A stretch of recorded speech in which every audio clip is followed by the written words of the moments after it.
Fala galerinha, tudo bem com vocês? Neste vídeo abordaremos a principal propriedade de PA, progressão aritmética. Mas antes disso nós vamos falar de algumas notações especiais.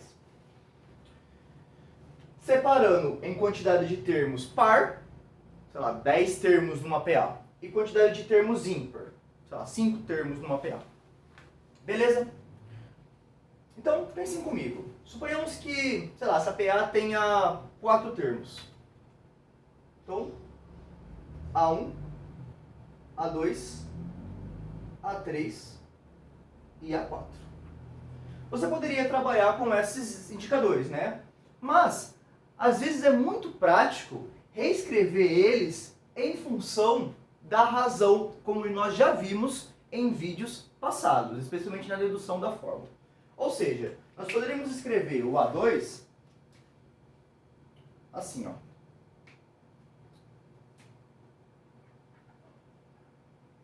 Como sendo o A1 mais a razão, né? Uma razão só. Poderíamos escrever o A3 como sendo o A1 mais duas razões, né? 1, 2. Poderíamos escrever o A4 como o A1 mais uma, duas, três razões. E essa forma de escrever pode ajudar muito em alguns exercícios. Por quê? Você não fica com 4 letras distintas, né? 4 indicadores distintos, mas só fica com 2, A1 e razão. Então, quando for par, às vezes compensa passar para essa notação. Quando for ímpar, você pode fazer a mesma coisa, mas tem uma coisa além, que é isso que eu quero enfatizar aqui, ó. Suponhamos que seja A1, A2 e A3. Quando é ímpar, qual que é a novidade? Existe um termo central, que quando é par não tem, né? Quando é ímpar, existe um termo central. E qual que é uma dica? Você pode escrever assim, da mesma forma, como você pode centralizar no termo do meio. Ou seja, o termo do meio vai ser o x, né? Que seria o A2. O da frente vai andar uma razão. Então seria x mais uma razão. E o cara de trás?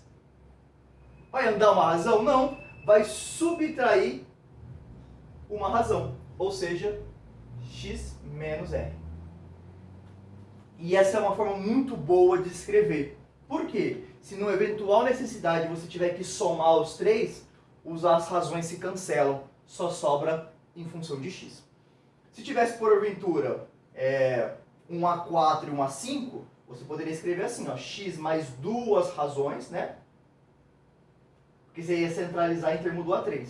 E x menos duas razões. E assim sucessivamente. É uma forma bem prática de escrever quando for ímpar. Você centraliza no termo do meio. E aí, uma razão, tira uma razão. Duas razões, tira duas razões. E assim sucessivamente.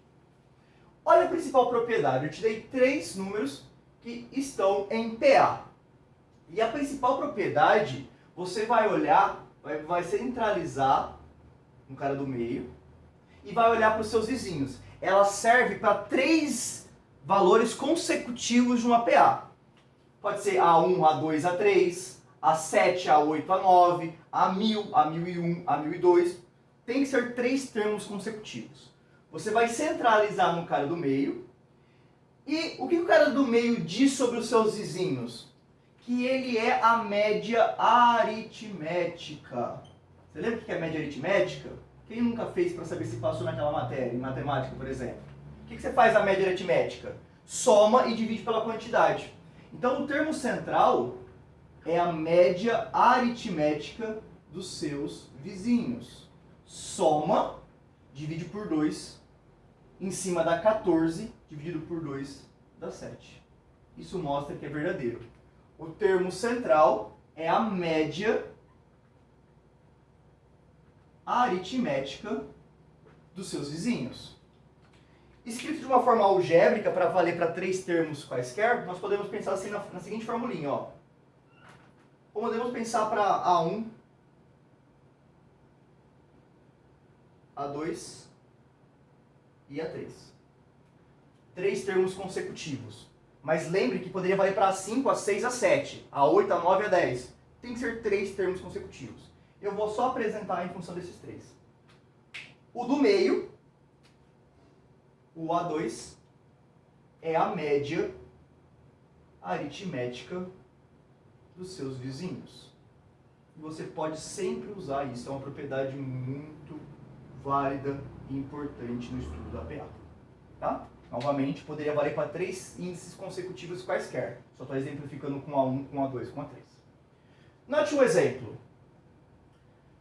Você tem 3x, 17, y e 31. São termos que estão numa PA. Quero que descubra x e y. Para descobrir o x, você pode centralizar nesses 3 que são consecutivos. Ó. Então, o do meio é a média dos seus vizinhos.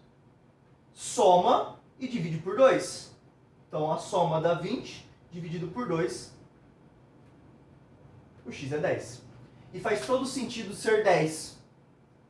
3 para chegar em 10, a razão foi 7. Mais 7, 17. Para esses 3 últimos, você também poderia usar a mesma estratégia, né?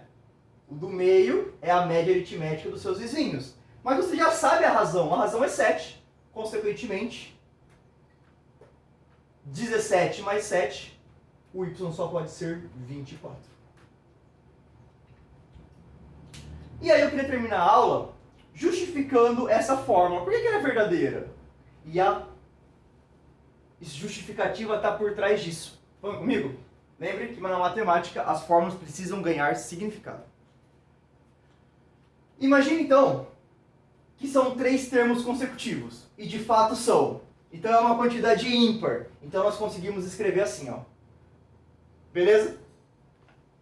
Então se são 3 termos consecutivos, nós podemos centralizar no A2 e escrever da seguinte forma, como está ali, ó. X menos a razão, x e x mais a razão. A fórmula não fala que é para pegar os vizinhos e fazer uma média? Então pega os vizinhos, centraliza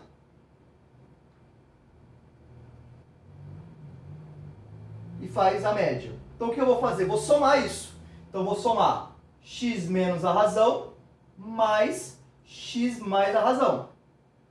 Como eu vou fazer uma média, eu vou dividir por 2. Note que a razão vai embora. Né?